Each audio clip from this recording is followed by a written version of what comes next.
Break के बाद आपका खैर मकदम है। तेलंगाना के सेक्रेटेरिएट की कदीम इमारत के साथ साथ 2 मसाजिद और 1 मंदिर को हुकूमत की जानिब से मुनहदम करने पर कांग्रेस कारकुनों ने एहतजाज किया।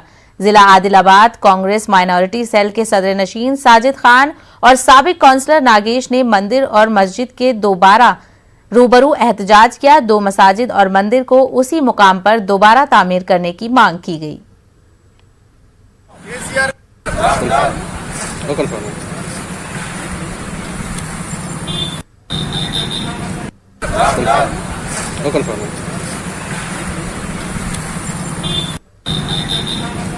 तुम ऐसे वक्त पे मस्जिद और मंदिर तोड़ रहे, जिस वक्त पे लोग कोरोना की वजह से परेशान हैं, और तुम्हारे को मंदिर और मस्जिद की अहमियत अगर मालूम है तो तुम उन लोगों को पूछो जो आज तक जो सो बाबरी मस्जिद के केसेस लड़ रहे। आज तक जो सो लोग जेलों में जाके जो सो कई लोग कुर्बान हो गए।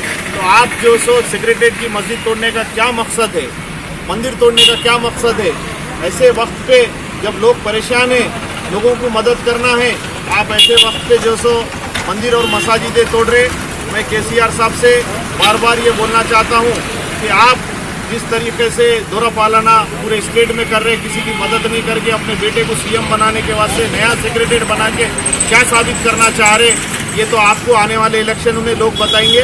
लेकिन मैं इस मीडिया के जरिए पूरे तेलंगाना के लोगों से गुजारिश करता हूं कि अपना प्रोटेस्ट दर्ज करें और सारे लोग मस्जिद और मंदिर के सामने प्रोटेस्ट कर केसीआर तक ये मैसेज पहुंचाए कि तुमने मंदिर और मस्जिद तोड़ा, हम बराबर तुम्हारी हुकूमत को तोड़ देंगे बोल के ये मैसेज देना बोल के मैं कांग्रेस पार्टी की तरफ से आदिलाबाद से डिमांड करता हूँ।